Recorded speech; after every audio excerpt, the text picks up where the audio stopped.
Okay, good afternoon, good evening, good morning, everybody, wherever you are, whether you're with us live in person or online watching it, or you're watching the recording. I am Colonel and Dr. Jim Gumbo Coughlin. I want to welcome you to another Lagniappe leadership discussion. It's called Lagniappe because Lagniappe means a little something extra. And so that's what we do each one of these. We're doing a 6-part series on Squadron Commander perspective. And so this is episode 2 of that. And we're fortunate today to have 3 squadron commanders to join us to talk about what leadership means to them and what command means to them. And so I'm going to let them do introductions here in a minute.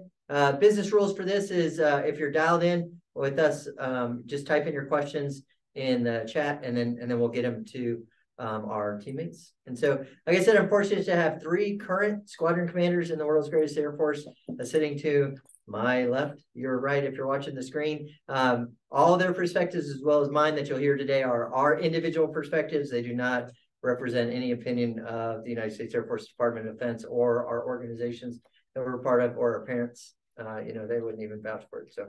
So with that I will turn it over first to Lt Col Stacey Roestel. Is that how you say it? Prof? Yes. So Prof, over to you. Tell us a little bit about your background and where you're commanding today. Let's start with the where I'm commanding today, the 239th Combat Comm Squadron out of St. Louis, Missouri. Now, if you're in Combat Comm and you're wondering the 239th, where and who is that? I am Air National Guard, so go Guard. I've been in the Air Force, the Reserves, and the Air National Guard 28 years. First 10 of it was enlisted, and then got the lobotomy, as they say, commissioned into the Air National Guard. I've been part of the Washington Air National Guard, the Colorado Air National Guard, and now the Missouri Air National Guard. And I did spend 1.5 years in the Air Force Reserves. All sorts of different missions. I did cut my teeth as an officer in Combat Comm. Love it. I think it's the best comm job in the Air Force.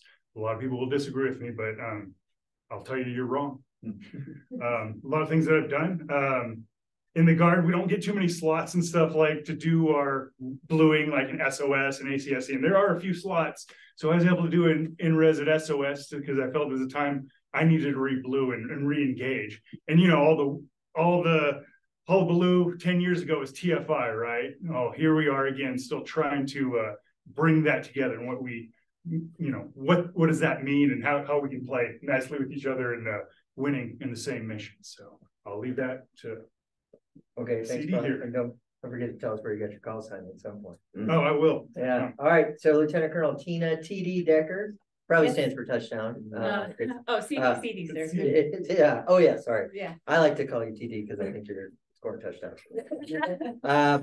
So tell us a little bit about yourself. Hi, Colonel Decker. Go by CD. It's a terrible IT joke, actually. Get it right? So we're IT, CD. Got it. Now it's so bad of a joke that you'll remember it. But. So where I'm currently, I'll follow the same pattern that Stacey did with where I'm currently commanding is the 792nd Intelligence Support Squadron out at DGS-5 in Hawaii. So it's supporting ISR targeting. So my niche, or where I've been, I had a lot of experience in my career, is in weapon systems. So I've been a DO at an AOC. I have done supported a lot of various watches. So coming back from my current command, I was at PACAF prior to that, doing DCO and functional mission analysis, the DO at the Pacific AOC. Then prior to that, I actually spent a year with the Marines, learning some stuff, and that was a lot of fun. And then I was working Joint Staff J2, so actually 2 times that I've been supporting the ISR community. Prior to that, I did NATO, doing a lot of upgrading of the network there, and then started off in a brief stint at Base Comm back at McGuire. So that's where I'm at right now. So I've kind of a different perspective because there's 2 times in my career that a lot of joint time, so 8 years total, and that I've also done 2 times with the ISR community, so falling under a J2 or an A2. And with that, I'll pass it off to you, okay? Well, CD, thanks for that. And for those of you not tracking at home, Google it, what a CD is. We've used those for a while. I will tell you, we still use them in our command because haven't solved a cross-domain solution. So I think we're keeping CDW in business, our command at one point. So Yeah, so to your left is Major Hurricane Larson, who's back in the place where he went to college. Yes, sir. And we'll be returning here this summer. But over to you. Tell us a little bit about yourself, Hurricane. Well, good afternoon, everyone. Josh Larson, I'm currently stationed as the commander at the 9th Communications Squadron at Beale Air Force Base. This is actually my second time at Beale. Over my career, I've had experience really across all 4 of our disciplines in the common cyber community. Again, second time doing BaseCom. I had a chance to do some offensive cyber planning early in my career.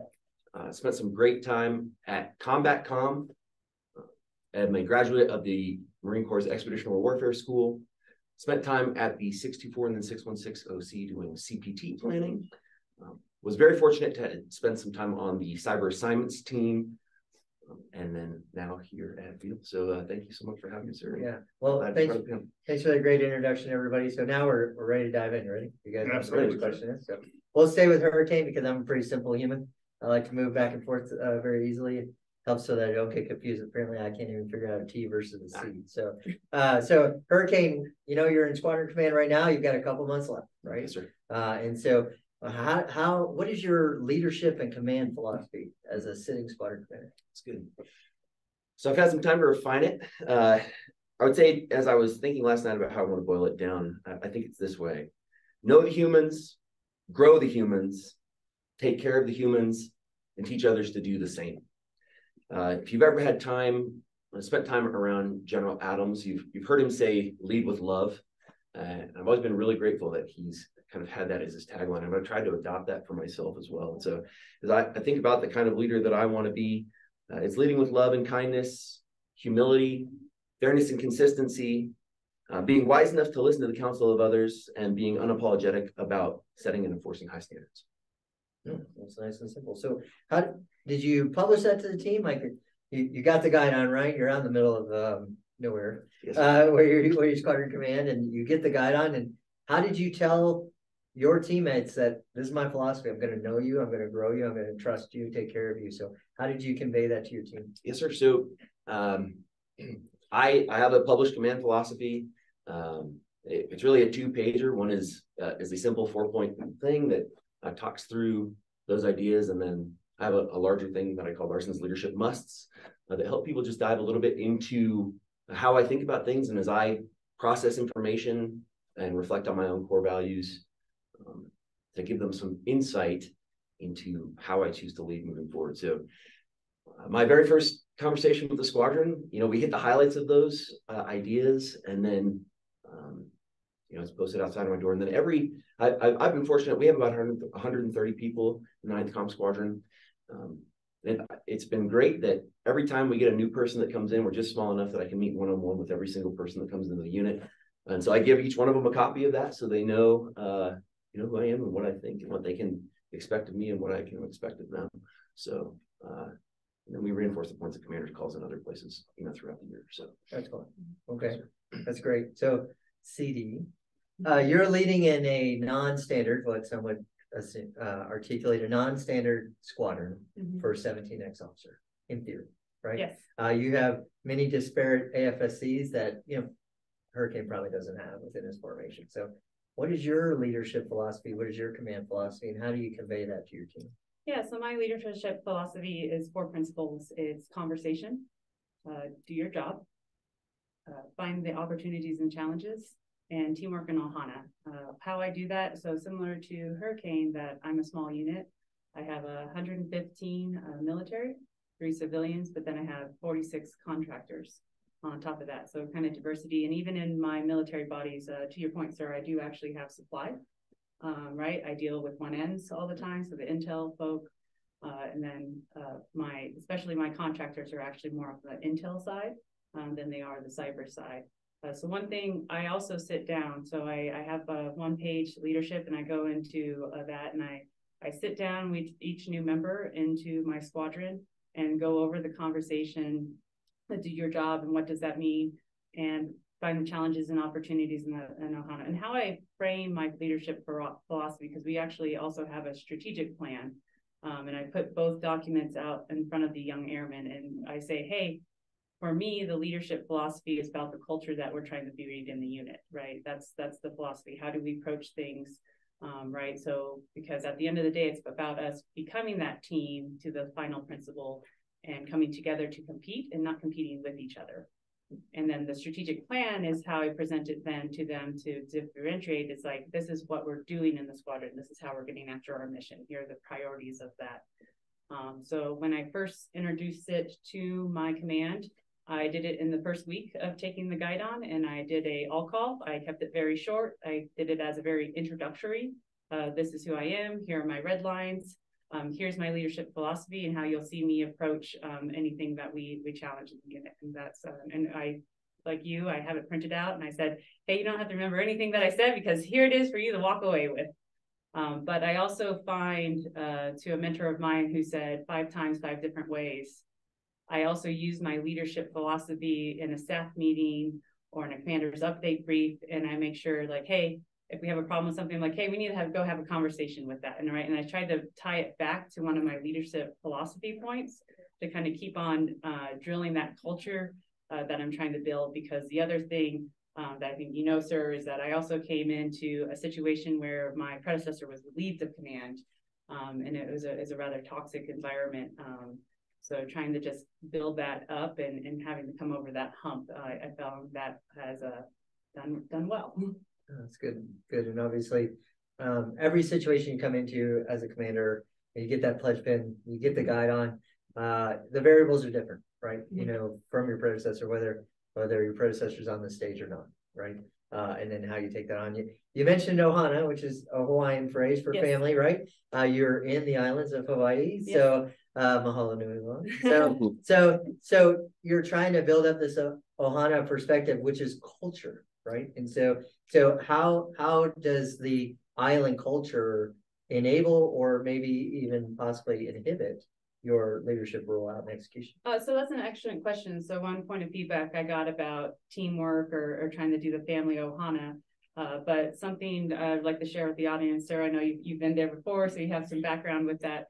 But on the island of Hawaii, like, Ohana means a larger community. So if you go in and there's someone older than you, they're an auntie or an uncle, right? You're a brother or sister. So it's a sense of the community. So when I bring that, because we do understand that our airmen come from maybe not the best, various family backgrounds, right? And people might have different feelings on that. And that was a point of feedback folks gave to me when I was, I've been building on this philosophy since I was a mid-grade captain.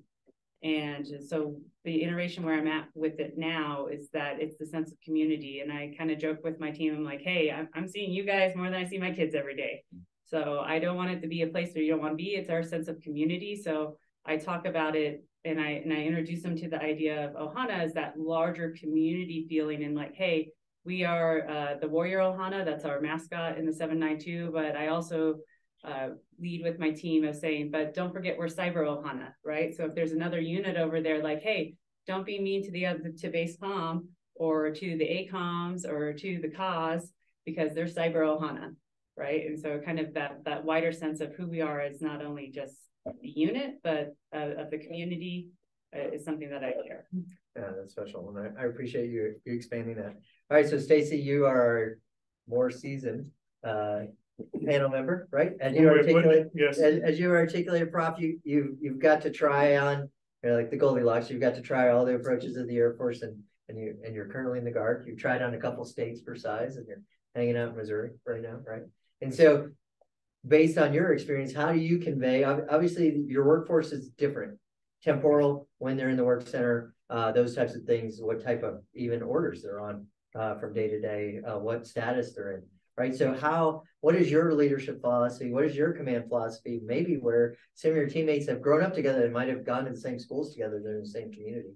You have come from outside that community into that. So what are your leadership philosophies and command approach? So yes, sir. And similar to active duty, somebody usually comes from the outside, and then they've got to make, they have their philosophy, and being an unknown kind of helps. I came in to a unit that had already a great culture.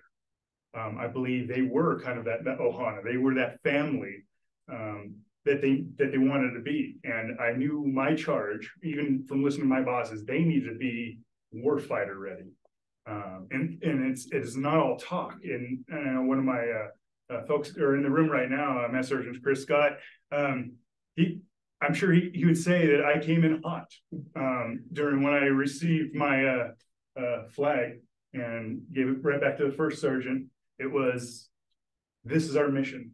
And in XCOM, I was always about work hard, play hard. Yeah, those are words, but work hard, play hard. Because if you're going to give, I'm going to let you play hard, but you got to give something to me on the front end, and that, or play hard. Yeah, I need you to give something to me on the front end. That's working hard, and they do it. And I love that where even the officer corps, they're donning their hard hats and helmets and getting those tents up so we can get our stuff out there. And it's an all for one. There's no separation, no fraternity officer corps. It is all in. So when we say one team, one fight, you're damn right. One team, one fight. Yeah. So my philosophy is put in a letter of intent. But I didn't do that right away. What I did was sit down with my senior NCOs. I'm like, you guys were here. Tell me what it's like. Tell me where we need to be here in the future. So with that, I sat on it for about 4 months before I drew up my letter of intent. I'm like, this is where we need to go to be warfighter ready.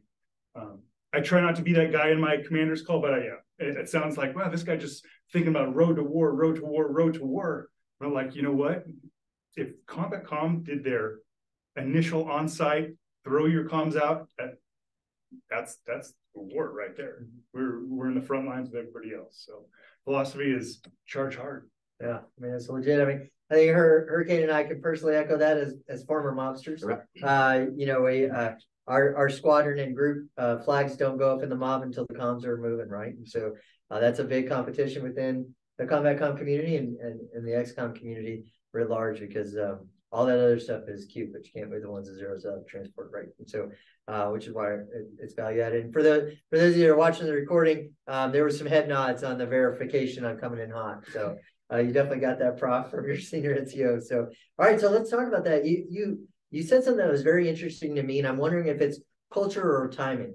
You know, perhaps maybe your command tours are longer in duration than an active duty one, right? And so for the typical commander, on a normal Air Force squadron command battle rhythm in garrison, it's 2 years, right? And so you articulated that you sat down with your senior NCOs after you got the guide on, and you got their feedback, and then you took 4 months to publish. Now, that's 4 months for us in active duty is a different timeline than for that could be 8 days for anybody that had come in and to their weekend or whatever. And so what drew you to that 4 month? Did that seem like this is the right time? Did you feel like you were behind the jet, as we would say as airmen? Like, where's that timing? Because I think for me, if I had a commander under me and they took 4 months, I'd be like, hey man, like, are you gonna tell us what you're gonna do? Well, with the full-time staff, they understood me right away. It's a different kind of letter of intent. It wasn't published. Okay. It was, this is how we're going to roll. I want to continue to see how this looks like. Now, of course, a lot of bosses like, what are you doing in your first 120 days? What are your plans? And those are great questions to have. I know I had a little bit of time, and in the Guard, the sweet spot is 3 years for a command. Now, have they gone longer? Oh yes, I've heard it go as long as 7, which has its problems. But I'm so lucky because, like I was talking to you, Hurricane, earlier, that in active duty you get to throw those seeds down, but you don't get to see them grow, see it to fruition. You already hand it off to the next commander. I'm like, gosh, I'd like to feel accomplished instead of now we're sending you over here. And I want to kind of see the fruits of the labor that maybe I or my senior NCOs really put in. So I think that there's an advantage there. Sitting on it for 4 months, yeah, because it is 8 days to our guardsmen, but it gave me enough time to understand, because I only had the weekend to understand the part-time force, try and get to know everybody one-on-one. And as a commander, you're trying to memorize names, and I am not great with names, but it's you with the face with the name. I'll get it, and I'll be better at it. Trust me. But I think I did have that time to where I could lay down that letter of intent. But like I said, full-time staff, I still have my full-time boss that we have those conversations like, what have you done so far? What are we doing? Where's your vision going to go? And, when you set out a letter of intent, you ensure that you CC on that memo, right? Your boss's boss, the deputy, let everybody know. And sometimes my peers, This is where I'm going. This is where this unit's going. That's fair, and I appreciate that temporal articulation, Prof. You know, on your workforce is kind of like a slinky, right? You know, there's some part that's really jammed in there, and they're always there as you're full time, and then you got something like, hey, you know, hey, I was last month, so kind of deal, and so that's great. So CD, you got to hear kind of their philosophies and how they approach the rollout. You know, how do you feel about your timing? You've had some time to be introspective. How do you feel like your command philosophy, your Ohana piece, the teamwork piece, how do you feel like that's been absorbed or inculcated in your unit? I've been very impressed of how it's been absorbed. The one thing, going back to the Ohana and the teamwork, and when I always say about the warrior Ohana, I do actually address them in emails that way. I address them in all calls. So again, to the 5 times 5 different ways to keep on reiterating the culture. It's nice to see that they call each other that. It's also nice to see that everybody, to me, a goal with that community feeling of the unit was that everybody was content coming into work. And some of the recent feedback that I've gotten is I cut over my team to help with a hackathon event. And my team went there and I got compliment after compliment. They're just like, CD, you don't have an unhappy airman, right? And I get that feedback a lot. So anytime I do cyber Ohana, right? And that's what was the hackathon part was about, lending help to somebody needed some network guys and to run some cables and build some fiber. And whenever I lend them out to other units, because another context we have is we're in a skift, and sometimes I get the new accessions and they do not have their TS yet. So I have an agreement with the local base comm squadron so that they can work over there and help the base out until their TSs come through. And I just always get that positive feedback that like, hey, your folks seem really happy and they seem really excited to come to work every day. So to me, that's one way that it has come in. When I first took command for context, people were so traumatized by the previous leadership that I actually had people who trembled because they thought they saw my predecessor. Oh. And I had to stop conversations, or I would ask a question and they would come so worried to my office and they're like, man, we're going to get it done and stuff. And I was like, no, we're just having a conversation about this, right? Like, we're just finding out what the job is and everything. And then people kind of started to relax. So from where I first had that reaction to things, or how people were used to reacting to versus now everybody's like, oh, your people are so happy or content.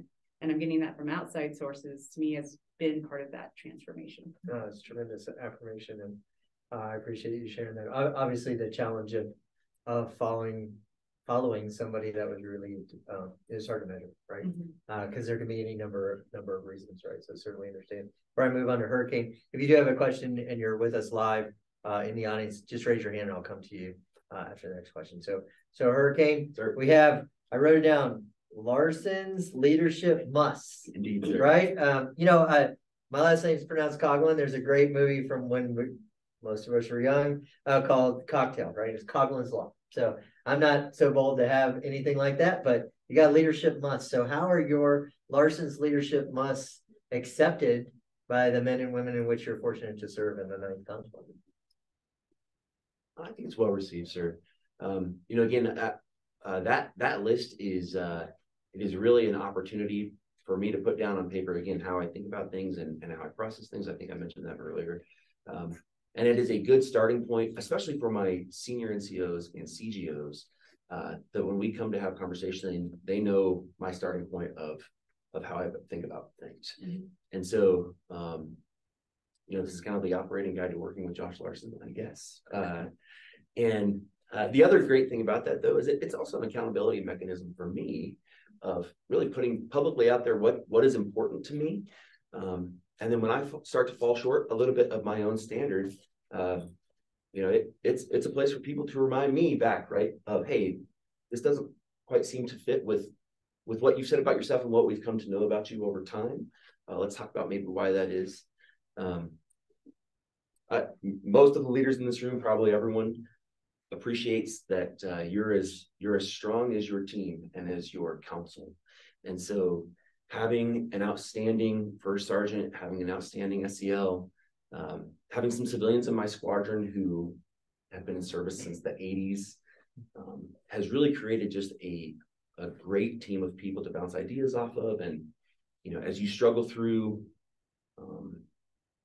being the ultimate decider in what can be very difficult situations, it's good to have those reference points back to Larson's leadership must as a sounding board. So I think it's good, sir. And, it continues to be a product that I refine as I grow as a leader as well. So the learning is never done for me either. Yeah, that's super awesome. I like to anchor on the way you approach that. My bride, I don't know that my bride would ever agree with anything that, so I don't know if you run your must by your wife and get that true. One of our speakers said earlier today, you need to have that debrief. I don't like the debriefs from my bride, and many of the people in the room know her. So, but that being said, when my wife was a junior officer at Barksdale, her group commander had as Colonel Taylor, and he had Taylorism. And so it was always an interesting anchoring point because the MSG had like 3,200 airmen in it, 7 squadrons, and how did his Taylorisms make it down to the firefighter, to the personnel that's working in back then we had 2 or 3 personnel squadrons.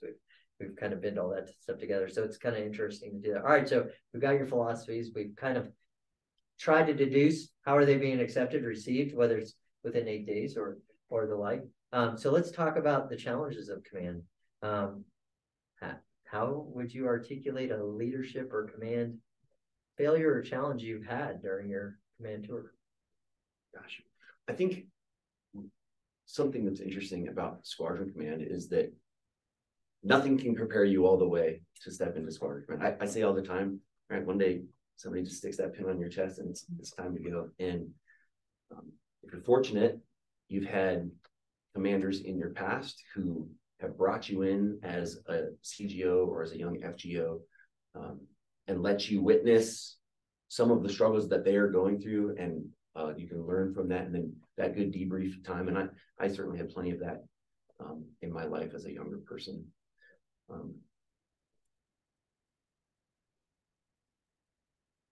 It's great that, at least in my squadron, the operational side is well handled by between our civilians, deputy and my ops flight commander.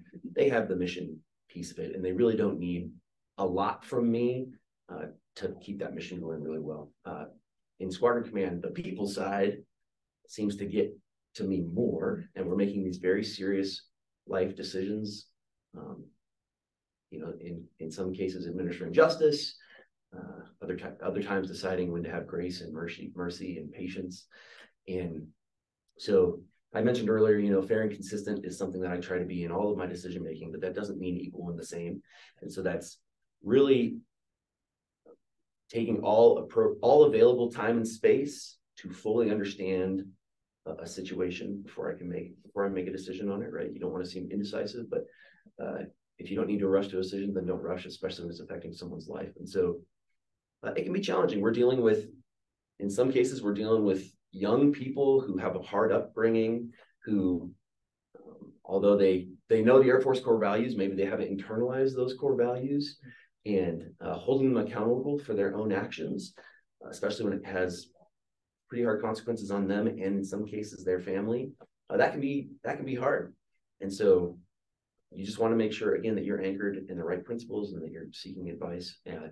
And that at the end of the day, you can look yourself in the mirror knowing that you did your very best for yourself, for the airmen, and for the Air Force. Thank you. So, Colonel Decker, you came into a challenging situation. You articulated that.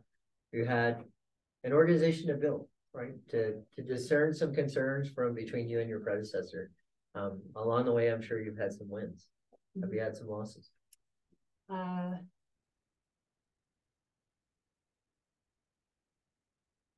I think that's a hard one, because I do think coming into that challenge, it did feel like I was losing some ground. So I felt folks took to it pretty quickly. They were really looking for that kind of guidance with the leadership philosophy. The lens that I approach things. Then the first 4 months was great. And then the loss is at that time we had anonymous suggestions. And a huge challenge was how inappropriate some of these were. Right. So I think people were bucking against the changes in the squadron. There's some of the worst comments I've ever seen in my life. Not only were they inappropriate, they were derogatory to female leadership in it. They were also, some of them were sexual in nature, and some of them were accusing of adultery and things in nature. Not to just me, but it actually to be specifically targeting my female senior NCOs and myself. And so after you feel like everybody coming in and really responding to the culture, to have that setback was pretty disconcerting. And how I chose to address that, right? First, of course, I immediately went to my boss and I learned that the suggestion box had, as she had called it to my group commander, was almost being weaponized as a way to lash out at leadership, and versus what it does, what you want is want that feedback from your folks. And what that does when you have that inappropriate or not constructive feedback at the bottom line, it's not constructive. What can I do with an insult? Well, I can't do anything about that, right? But what it stops is the constructive feedback. So I leaned on a Marine friend of mine, and she had some really good ROEs about professionalism, right? So I set some ROEs, and how I chose to address this is that I chose to address it by tier. And so I chose to also address it right away, and told my group commander, hey, I handle this. I don't think I need any help yet. And what I did is no more than 10 people at a time. So I went through everybody in the squadron, and I did it by airmen. So I brought the airmen in and I looked every one of them in the eye, and I talked about how this was inappropriate. I also said, and I was like, hey, this is not in line with the Ohana. This is not how we treat each other. The community and the culture we're trying to build, it's inappropriate and I can't do it. And then what I did is on the flip side, offered, because it drowns out the constructive. So I had some good feedback comments. So then I gave my warriors, hey, someone said they would like to have more TDY opportunities. Well, that's great. Let me go look for exercises they can volunteer and other opportunities. And I was like, when the suggestion box is not used for that purpose, I can't actually help with anything about that. I talked to, and that was at the airman tier. At the NCO tier, I actually brought up like, hey, this is UCMJ, right? This is inappropriate to talk to your leadership and highlight that. And I think that highlighted to people. So I came in with that, with the RIEs, talked to the senior NCOs. I gave them a little bit. And I talked about it as general as that I shared with you about what the comments were. I didn't think it was a need to show what the actual comments were. And then how I did it is I didn't want it to end on a bad note. So I was very formal, and then I stood back. I brought a chair out. We were having some housing and water issues in Hawaii. If you haven't ever heard of fuel spill, it was at the same time as that. So people were tense with this water situation. So there's probably some other factors at play. And I sat down, and after I gave the spiel and set down how we were going to approach this and how we were going to conduct ourselves professionally, I said, hey, how are you? Like, how are you doing? And so then I tried to end on that. And I also structured it that I early released them off of it. So I wanted to come in, set the tone, but then try and also give people a good takeaway with it. And that was that challenge. And so that was a setback to your question, sir. And ever since then, I have not had another bad comment. Wow. Well, first off, thanks for being so candid. Right. Obviously, that's when we don't treat our teammates the way we would, that you'll hear all the time the golden rule. Matter of fact, it was used during the blessing for the lunch today. And one of our mentors, General T.A. Adams, once spoke about the platinum rule. So the golden rule is treat others as you would want to be treated. And the platinum rule is treat others as they would want to be treated, right? And so that requires getting down to know your people, right? And that's a challenge. So I certainly appreciate you being candid about that and adjusting it from it. I once worked for a leader who I asked that very same question to.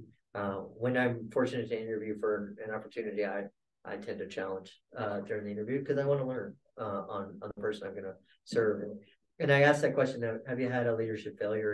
And this leader who retired as a 4-star from our service said that when he was a squadron commander, his squadron wanted to break the sortie generation record back in the day. That's sorties are air operations, so aircraft flying a mission kind of deal. And back then, maintenance was under the squadron, and so flying squadron commander says we're going to do this, and the maintainers do what maintainers do, and they work 9 days like communicators to get the airframe off the ground. And so they did. I mean, they did the elephant walk, which is all the airplanes on the fly line. They executed all the sorties, and it culminated like 2 or 3 days before the change of command. And the morning of the change of command, he went by the suggestion box, and he's like, just one more time, let me get something out of the suggestion box. Here all the glory. And he opened the box, and there's one note in there, and so he put it in his pocket, and he walked away, and he went to look at it a little bit later, right before the change of command, and it says, Colonel, congratulations on breaking the record. To finish your command tour with this record in your hat. You'll never know how bad you broke your maintenance troops to achieve your goal. Sign your maintenance chief. Right. So in his mind, everybody's rowing in this direction. Right. There's a lot of people that got to lift that. There's a lot of people that have to carry that. I'm fortunate to be a member of US SOCOM, and our patch is a spear, right? And you'll hear these phrases all: tip of the spear, tip of the spear, tip of the spear. Well, the spear has a shaft on it, right? So there are people that are the shaft, right? And so you can't be the spear without the shaft, right? So if you don't take care of the shaft, that's great. You're just going to throw a piece of metal at somebody in a mic stick, right? It's not going to have the force behind it. And so I certainly appreciate the candor and the suggestion box, the power of the suggestion box, and how do you take that, and how do you not let it internalize or demoralize, especially in some of the likely, as you articulated, very inappropriate takes. You mentioned our core values and what we espouse as airmen, and it's always fascinating when I hear people, my wording, weaponize our core values. We know our 3 core values, but when I hear somebody go, "Oh, you didn't get 100 on your PFA. That's not excellence in all you do. That's not the purpose of core value." Or, "Hey, you're going home because your kid has a recital." Well, that's not service before self, right? And that's not the purpose of core values, not to use it against each other, right? And of course, integrity is not one you would play around with, but the other 2 are that. And so that's something I always caution people against is, yes, we have our core values, but there's to be a baseline and to build off of, certainly never used against somebody. And so I appreciate the candor. Okay, so we've heard some hard challenges and how to work through it. So you came in hot, as codified by one of your teammates, Prof. And so, have you had any failures or losses or extreme challenges in your command tour? Yeah, I'd probably go with maybe extreme challenges. And I'm fortunate enough not to have anything that was really devastating with the unit while I've been there. Doesn't mean that it won't ever happen, and you have to be ready for it. And what I try and do is have this continuous improvement mindset. That is, if there is a problem in the squadron, you kind of want to attack it. Most people don't do this, but I like myself a good deox. If I can ask for a deox to get some feedback, that's the way I'm going to do it, and constantly stop my foot as to what do I need to do. Again, because I have such a great team, and it's not because of me. I just have a great team that when I got the deox back, I expected to see some of the usual suspects and okay, here's the outliers, maybe focus on these things, and they really weren't there. I'm trying to reread, like, there's got to be something negative about this comment. But with deox, it's such a great tool to have, and I recommend don't do it annually. Do it when, maybe for 2 reasons. If a situation hit the squadron, something like a big leadership challenge, now's a good time to execute, because get all the dirty laundry out. Or do it maybe every 6 to 8 months. Don't make it a regular thing, because people might game it. So just say, you know what, I feel like a good deox today. Maybe I need to get that feedback. So once you get that deox, don't wait for your wing to tell you how you should execute, or talk to your DPH, or I don't know if you have them in the Air Force, but wait for them to give you suggestions on how to do that. Sometimes you just have to take the bull by the horns and attack it. And it may be uncomfortable, for you. So look at me, Caucasian American. And if I see issues about, minorities or females, how am I going to attack that without being abrasive, not have the couth? You got to be headstrong and smart, but still got to be the commander. How do you do that? So the first thing I did was I brought in all the African American and minority in a room, and not to make it look like it's, why are you singling them out? I have to, because these were minority answers. So that is okay. And then I got to ask those hard questions.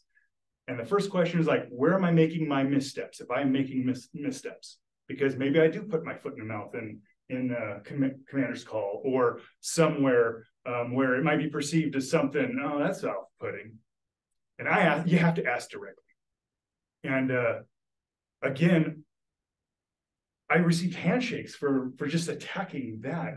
Now there were some things talking about there wasn't enough representation in the senior NCO Corps. I'm like, that's a thing. So I moved to St. Louis, and when I look at the 239th, it did not look like the makeup of the area. So I'm like, okay, that's a thing, and that has to be addressed.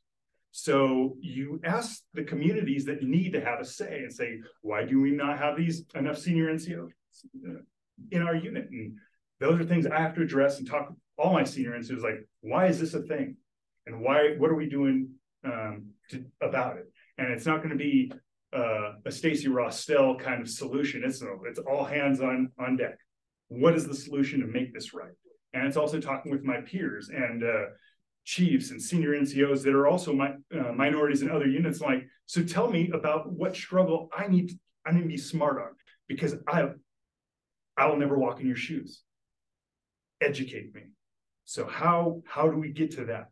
So sometimes these are challenges we, maybe scared to attack, but I urge you, if you're a command, you wear that pledge pin, you got to attack it. Get some feedback on how to better, make it a good presentation in front of your unit. But I tell you, attack it head on. Don't wait, because bad news doesn't age well. No, certainly not. It's not like blue cheese. Apparently people eat that.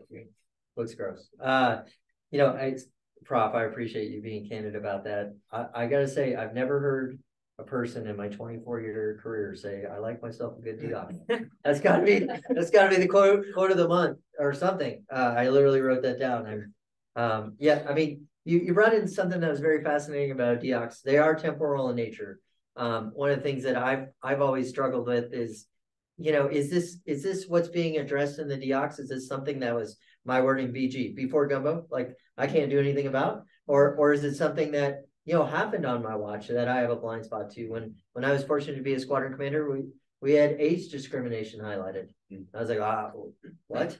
Like, how is that a thing? Like, what did I say? Like, did I offend a teammate because of something? And I was a fairly young commander, and so we did the thing. You bring in all the groups by category, and I was meeting with my non-supervisory civilians. I'm like, hey guys, I need to know what we did wrong here.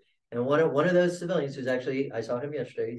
He's here at RMCS 24, Colorado Springs, brought to you by Rocky Mountain MCF. But he said, hey, Major Coughlin, you got that wrong. I'm like, what do you mean? He's like, it's not age discrimination up, it's age discrimination down. What's happening is every time a GS position came open in the squadron, historically, the next person in the chute, the most longest serving engineer in the squadron, got that job. And they might not be the right human with the right talents for the job at the right time. And our younger engineers were struggling with that. Why do I stay in this squadron, a one-off kind of unit, when really I'm waiting on somebody to leave after 37 years of service or whatever before I can get promoted? And so I read that wrong, because I was like, I'm gonna ride like Seabiscuit and solve this problem. Right now, what do? We looked at our hiring practices and our promotion practices, and we made sure that we weren't just giving credence to your longevity in the unit. But still, I mean, it's a challenge. Okay, so you guys all talked about challenges in command and fighting them head on. Some that are pervasive across the organization. How do we take care of our people? Dealing with somebody not treating the family member right, and probably some very gravitating comments, right? And then how do you run it across the entire squadron, in a squadron where you're 45 minutes from the store might be warmer, right? So, you know, like how do you handle that kind of stuff? All right. So we talked about the challenges, but you know, the purpose of this is to inform the next generation of commanders, inform the people that are going to get a guide on, who are looking up to you all, who have your pin above your name on your 42 pieces of flare of our uniform, right? And they're looking at that. And we always talk about the struggles, right? Scored a 97 on the test. What are the other three? You know, what'd you get wrong? Let's talk about the wins, right? So what kind of, how can you articulate a win you've had as a squadron commander? Well, that's a good question. Well, it's really hard to say, because I am waiting until June to actually have the big win that I'm wanting. So in the Air National Guard, we don't get the big money drop that big Air Force tends to get. We get slices of slices and slices and slices. And with that, there's not a lot of, so for combat comm, I'll use it as an example, considering I'm commander of a combat comm. There's a lot of annual training that we do, our 2 weeks out of the year, that it seems to be, we're doing it in the yard, or we're going to do it close by, or we're going to do it close by. And I'm like, you know what combat comm does? If combat comm had to do their real job, we're not convoying anywhere. We're flying somewhere. Because if we're convoying somewhere, America's in a big hurt. Yeah, nobody wants to fight in Iowa. And nobody right? wants we go to away games, right? Exactly. So it's like, so I was kind of inspired by the deputy group commander, which she's like, what do you want to do in your 3 years? I'm like, I'd like to give my folks a trip to Hawaii, in the sense that, yeah, become more Ohana, right? Bring it in. And it sounds so big and extravagant. She's like, well, why can't you just do that in 6 months? I'm thinking, why can't I do that in 6 months? What's stopping me? Why must it be a 3-year program when let's see if we can start moving rocks now and how we can make it happen. So you talk about that big Windsor. Right now, long pole in the tent right now is getting airlift. And you know, with the money being dumped in Transcom to do all of the things, our lowly guard unit may not get the love that we're seeing. Well, as a commander, I get a cold call airlift squadron commanders and say, hey, look, I don't know your game. How can I get a ride? Preferably an A&G ride first, but if not, an AD ride just fine, as long as they can get us to Barking Sands. And our job is to do the old school combat comm, you know, bring our LMTVs. We're hauling it all over on 2 C-17s to Barking Sands and play all austere, as it was meant to be. Tents, cots, under the stars, sleep next to your equipment, old school stuff, sir. And so that will be my big win. And again, I mentioned Chris Scott earlier. He's our lead planner on this, and he's making it all work out. He's doing all the right things to talk with the missile range over there, so we can be successful. And that will be my big win. But I can't say it today, because right now it's words. Like, let's do this. We're going to do this. We're going to do this until we get on the other side of that. That's when I'll say I'll have my big win. And if we don't win, if something happens, some hiccup, well, guess what? We're going to try again, and we're going to do better. We're going to hit harder. So right now, the big wins is getting folks to at least understand what my vision is. And sometimes it's every commander's call. Here's my vision. This is what we're thinking. So that's awesome. That'll be my big win. Talk to me in June, sir. Yeah, I appreciate that. And I mean, everybody's big win is to get to Hawaii. I completely understand that. I'm not going to. No, sir, it's all austerity. Yeah, you know what yeah, that yeah, means. yes, We're not at the Helicoa for a couple weeks. Yeah. It's constant. Certainly. Certainly expect that. So, all right. So, Colonel Decker, give us a win. The win I would like to, in a little bit of context, I actually experienced it on this TDY trip with the tech sergeant that I brought out with me. Really sharp tech sergeant, and I knew he could accomplish some of the things we're trying to out here at Rocky Mountain. But it came for context in that first commander's call where I introduced myself. At the very end of it, I called out first line supervisors. And I was like, hey, I really rely on you. It's all of this starts with you all as the first line supervisor. And in that context, throughout the command, I've been trying to very focus on delivering intent and letting the people figure the how to get to that end result. right? And I think that's something that's always going to have to be perfected, right? Like, I don't think I've measured it by any means, but it was very rewarding that empowerment level that I wanted to give down to supervisors, that in a conversation, the tech sergeant was, I love being in this unit because I feel like I can make decisions at my level. And I said, absolutely, that's why you're there as the NCOIC. You're there to understand what we're doing and where we're going as a squadron, and for you to do it. And he's like, yeah. And he's like, it's been hard because I've even had to step back from letting my airmen do it. Like, I know how to do it, but I got to let them do it. I'm like, absolutely. Because another thing I say is, and he feels comfortable because I'm like, yeah, fail when it's safe. And he's like, yes, that's absolutely. I'm going to let them learn. They didn't know exactly how to do the ticket. So hearing that and just having this conversation is like, wow, that's, to me, was a big leadership one in command, is that people were feeling that down at that level, and that so one thing I give as my expectations to the flights is own your space, know your people, right? And to me, that goes into owning that space, or how to learn with those airmen, and that they felt, hey, he felt like he had his shop, he was able to make decisions, and you know what, he's a high performer and he's doing great. And so to me, getting that feedback and knowing that empowerment was happening at lower levels, and that's why we have those layers of leadership in your command, and using those, because it is a hard transition coming to command when you're used to being the doer, and now you're looking to, hey, how am I putting out that mile marker so that NCOIC or first line supervisor knows where to drive their shops in order for us to meet that goal. Oh, that's awesome. I super like that. All right, Hurricane. All right, sir, I'll kind of hit three highlights. So one is a win that I experienced for the base. So we've been working off of some technology that doesn't interact well with itself.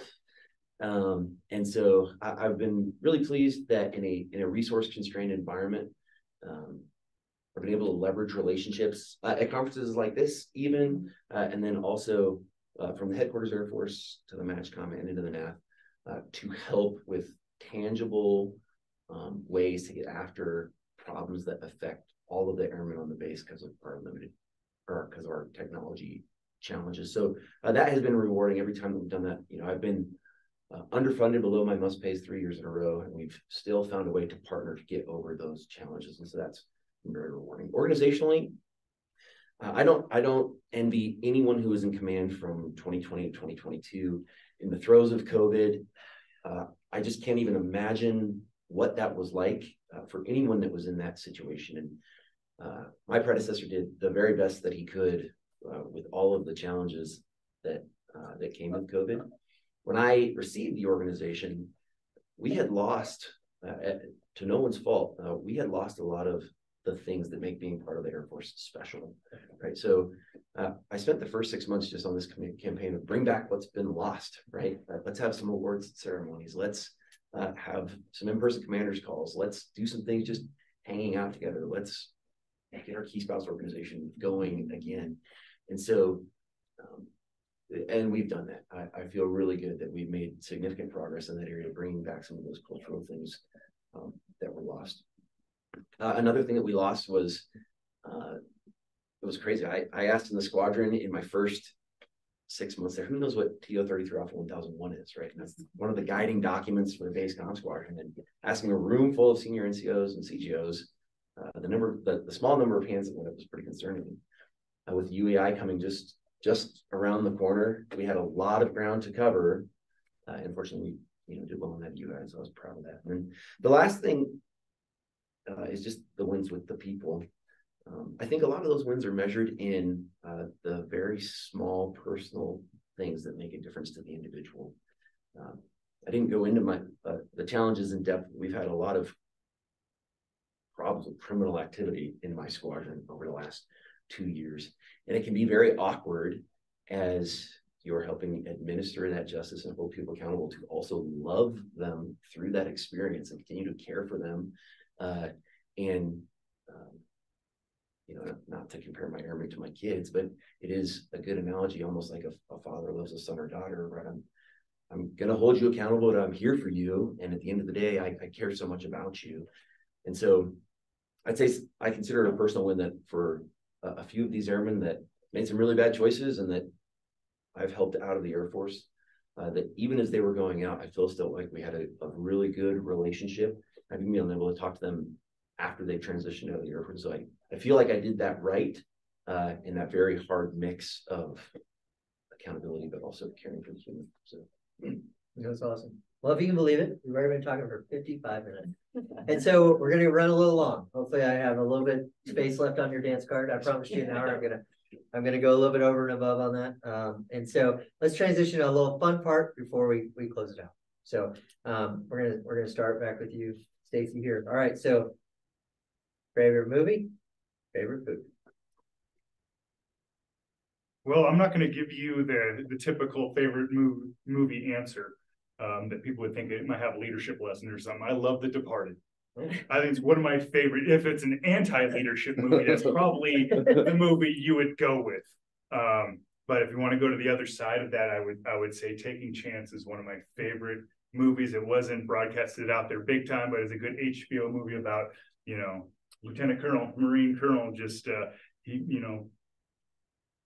he felt like he had a calling to take care of one coming back from the desert. 6 degrees of separation. Yeah. Favorite food? Yeah. Oh gosh, I can't say I'm a red beans and rice kind of guy. Sweet cornbread? Yes. Sweet tea? It depends. Okay. It's not Louisiana. You had me for a moment. You had me for a moment, bro. Okay. Awesome. It's acceptable. It's acceptable. All right, CD. Favorite movie, favorite food.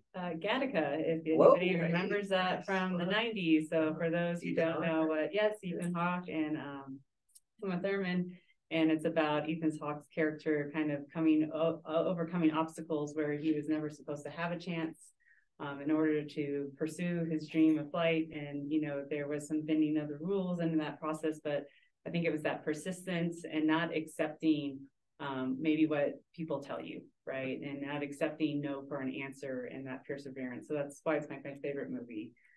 Favorite food, easy, pizza. I could, like, if I had to be stranded on an island, it's pizza. Give me that like fire and we'll do it. But like California style pizza, so like, you know, arugula on it and all kinds of different things. Okay, yeah, you were good for a moment.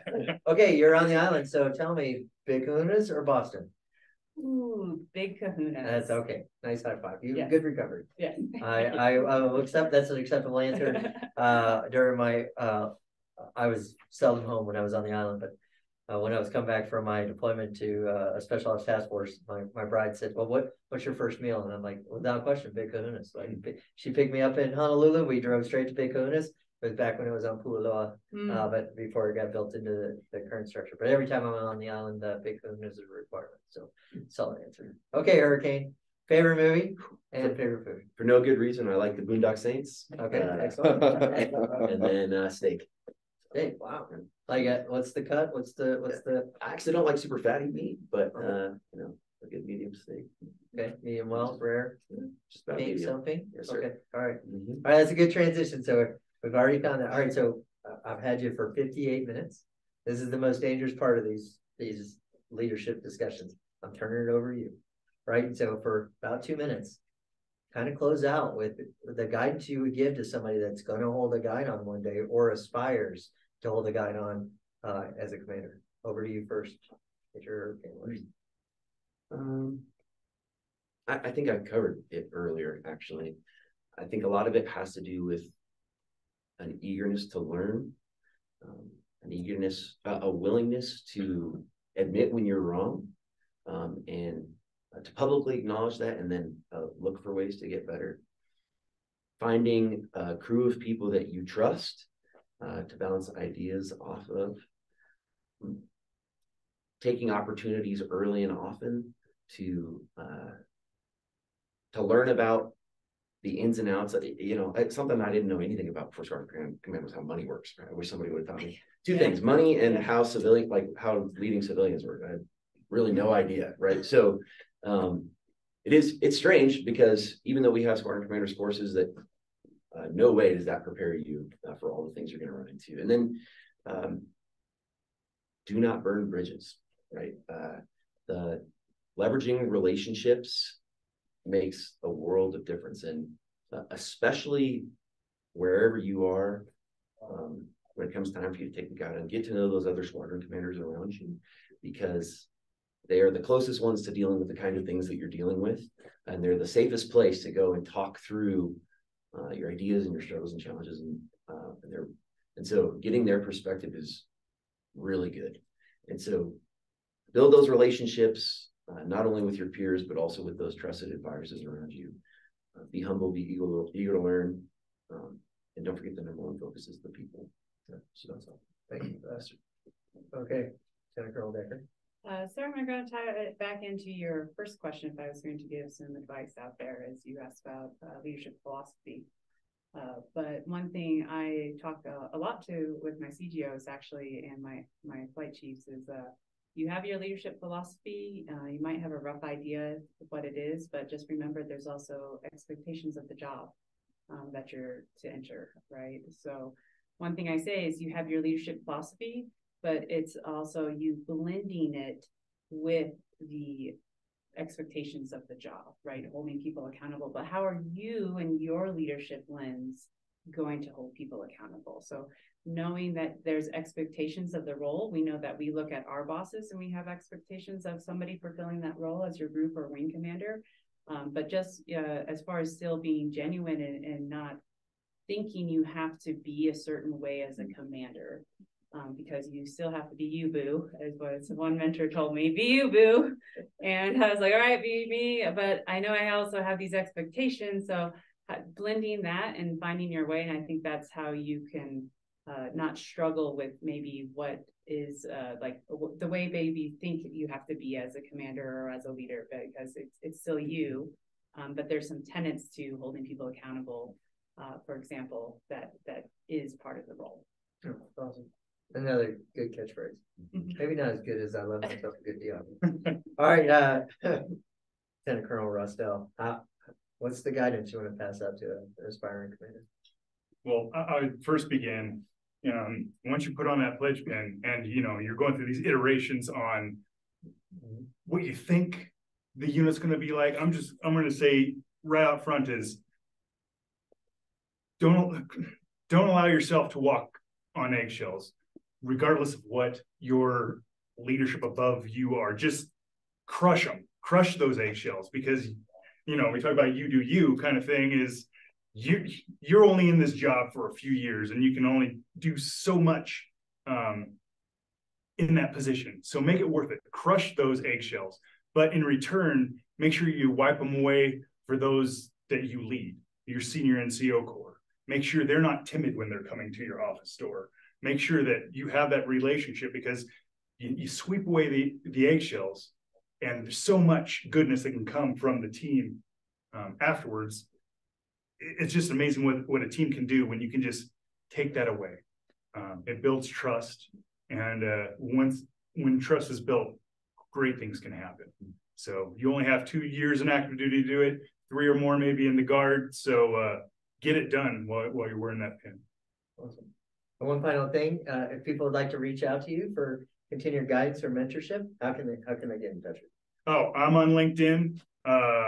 Roestel, I'm the only Roestel in the gal. You make no mistake, that's where you'll find me. Roestel. Yes, sir.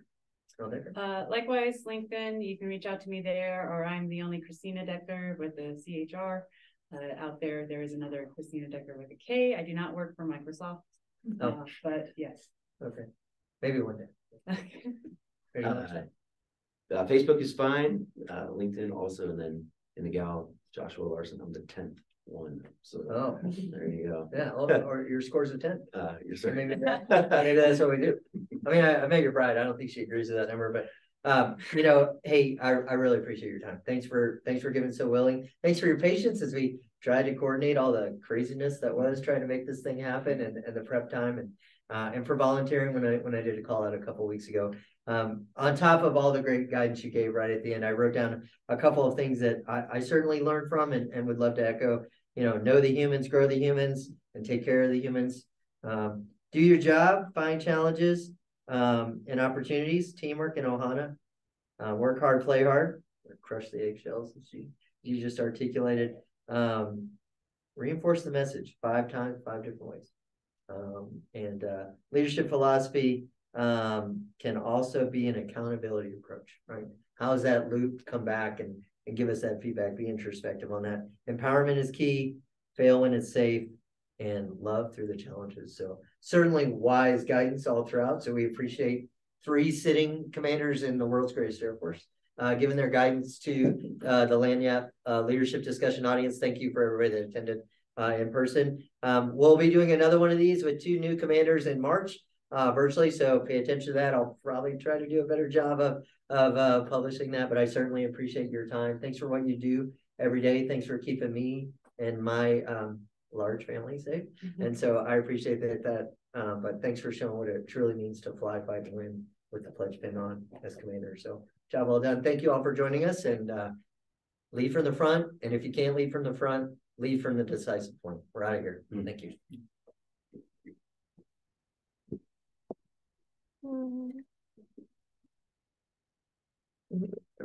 Okay, I'll have to cut that.